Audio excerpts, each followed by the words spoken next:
This week on the bonus round, we're at the 2015 Game Developers Conference in San Francisco, discussing new announcements in the world of virtual reality. I'm with Kotaku's Stephen Totilo, GameSpot's Danny O'Dwyer, and Greg Miller from Kinda Funny Games. Hey guys, welcome to an all-new bonus round here on GameTrailers. We are at the Game Developers Conference right behind us here. I am Jeff Keighley, and we've got an awesome panel to talk about all things GDC. First off, the editor-in-chief of Kotaku, Stephen Totilo. Hey, Jeff. Stephen, it is great to have you on the West Coast. It's great to be dressing alike. West Coast for Totilo, yes. Our Steve Jobs looks. Danny O'Dwyer from GameSpot. Thanks for great to have you back with us. Pleasure again, Danny. And finally, the loudmouth from Kinda Funny Games. Hey, that's me. Greg Miller. Hey, Jeff, how are you? I'm great. Thanks for having me. I know. It was great to be on your show yesterday. Now you're here. So this is the seedy video game journalism. One scratch the back. Very incestuous. Yeah. So we are here at GDC. The spectacular show floor is behind us here. I have not been down. Well, it is early. We're right in front of the Malaysian pavilion, so we'll make it down there a little bit later. But we are here to talk about the big news of GDC, and I will say that I think actually there's been more news at GDC this year than I sort of anticipated. Sure. The big headline I think coming out of this week is the explosion of all this VR stuff. Yep. Valve's got their VR demo on the show floor, which is pretty spectacular. We have Epic talking about VR. Oculus is here. John Carmack did a VR keynote on mobile. What's your take on Morpheus was here yesterday.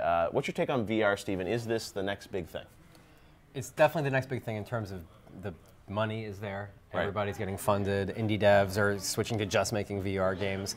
The question is it going to be like motion gaming, which I hear a lot of people talking about, a fad that's going to be, burn bright but not burn very long? You don't use your moves often on your PS? Not very often. I mean, and we saw even with the Wii Sports was huge, but then better fidelity motion control didn't lead to better games, didn't lead to people caring. So it could go that way, right? I would say, like when people were pushing 3D a few years ago, I always saw that was totally going to be a fad. This, I think there's something to VR.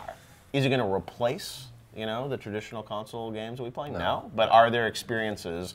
You played through some of the Morpheus stuff yesterday. You guys have tried this stuff out. I mean, there's something compelling about it, don't you think?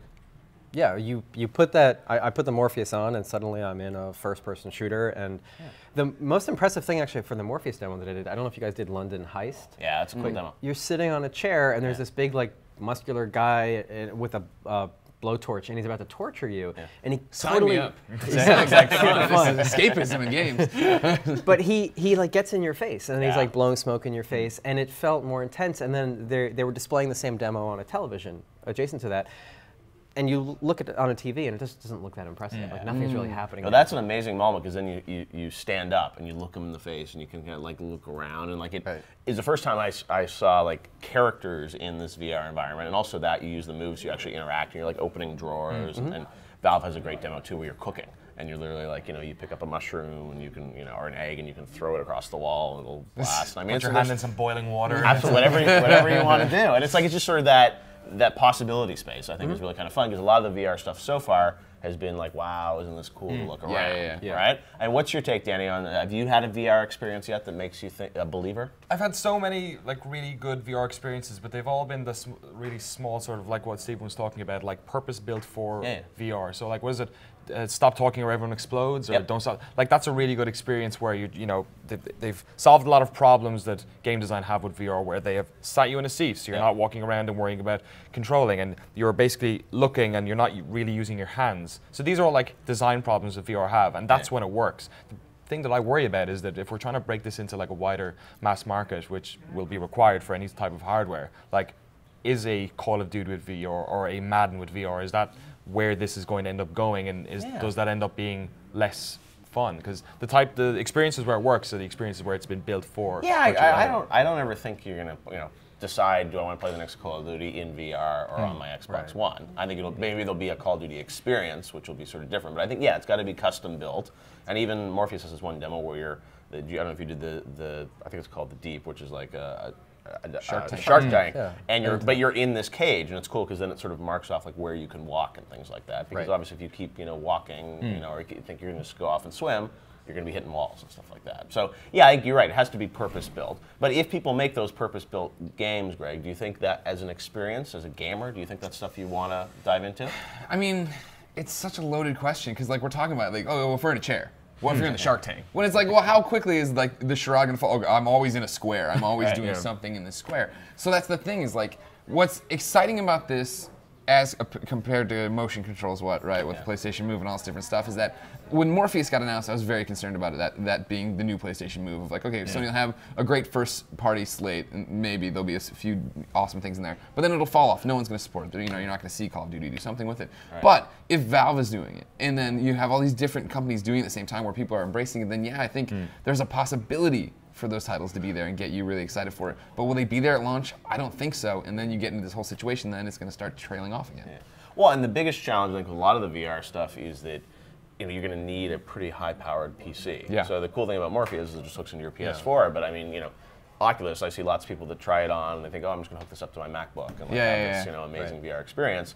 Same thing with Valve. I mean, you're going to have a really super-powered PC, which I think is going to limit the market a There's little a big barrier to entry to all of this VR stuff. Yeah. And that's the big thing they all have to overcome is how do you sell this to the general consumer so that they get it, so developers see, oh, I have to make games for this. Yeah. Well, that's why it reeks of 3D and the mania for 3D in a way, in that 3D was expensive. People didn't need to buy another television just to see 3D. And you have all these companies whose vested interest is, let me see how much more money we can squeeze out of the electronics consumer. Yeah.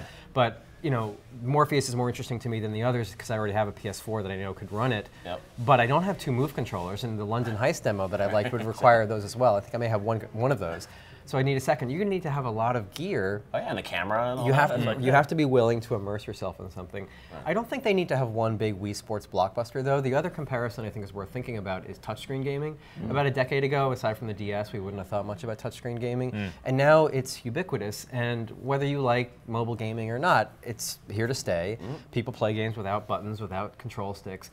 And the reason I think it's succeeded in part is because there are at least good games every month coming out for that style of game. Motion gaming didn't have that. There weren't that many good games coming out regularly. So VR needs not maybe a huge blockbuster, but just good game after good game after good game. I also think it's a good point because I think it also will be short session experiences with VR. Like you don't necessarily need this 100-hour Skyrim blockbuster in VR, but if there's sort of a nice little like hour games or hour experiences for VR that constantly come out, sort of like touchscreen where there's all this stuff, but you may not necessarily go deep. Like, and I think VR is going to work more as like short sessions, like that London Heist thing is fun. I mean, that might be a fun hour experience. I don't know if I want to spend 8 hours inside of that world. But and the big thing about that though is, and I agree with you, that I think is where VR has all this room to grow and succeed. But doing that then it's just like, well, what about how long it takes to set up? You know what I mean? I literally can't be motivated to put the Smallville DVDs into the PS4. I'm like, why is it not on Netflix? Like, let alone, well, I got a camera in there. Oh, I got to charge the Move controller. Oh, Valve, you've got these like spinning lasers. And it's actually going to ship with these like spinning laser-based stations. Right, that's the lighthouse thing. Yeah, and it's like this little square that you have to like put somewhere in the room. And it's like all of these technologies that we're going to see like coming out in the next 12 months, or in terms of Morpheus, like next 18 months. It's all early adopter stuff. It's going to cost a fortune. You're going to need a PC that can run it really well. There's not going to be that many games, or if there are, they're going to be aimed at like the sort of hardcore gamer people who are willing to sit down and spend a lot of time. So like, it's interesting talking about this virtual reality stuff now because it is still in its nascency. It's still a breakthrough technology, and ultimately, I think what's most important is that it keeps momentum, that it is interesting to people, that there is room for development, and that hopefully in like 2 or 3 years' time, when developers really have had enough time to craft big experiences around it, that there'll be an acceptability that this is now normal. Well, and the thing that worries me a little bit is you have a lot of these developers getting so excited about VR, and then they'll bring out a game, and the install base is going to be so small. Exactly. Right. It's like, if you sell 5,000 units, that's going to be a massive hit or something in VR, but it's like if you're a developer, can't really afford to do that. We'll just sell each game for $200 or something. You're really into VR, aren't you? Don't you want to see this succeed? Support it now.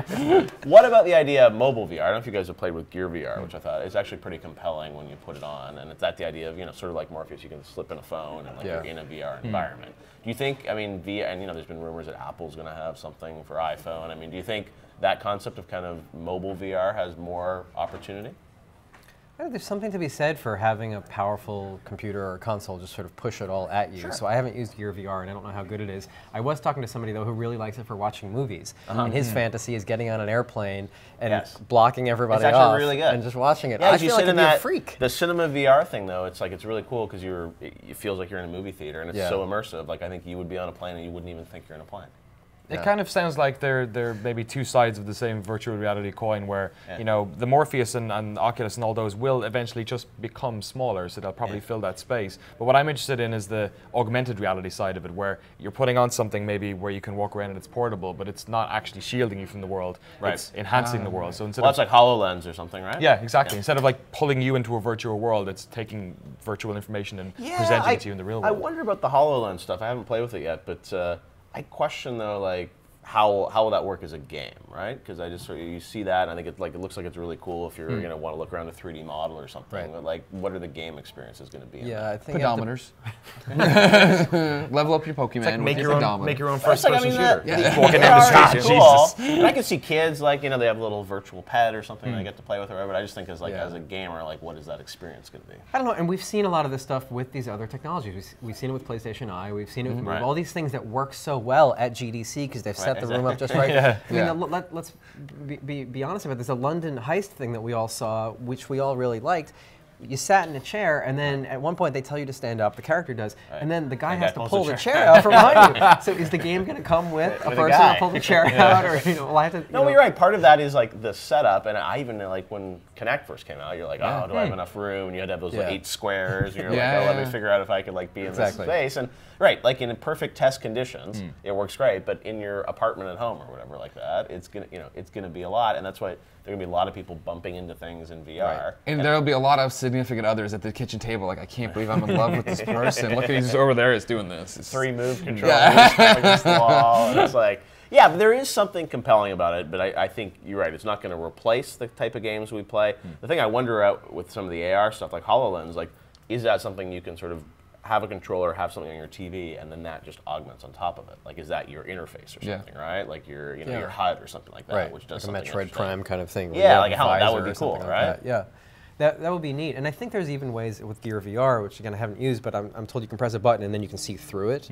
So I imagine it's not that many steps away from then just having some sort of overlay or something like that, and that could be neat. The other thing is we see so many indie games at a show like this, and in general there's so few AAA games coming out anymore. Like we're in a period of time, and it strikes me that the most impressive VR experiences would be the things that a big studio would have to make.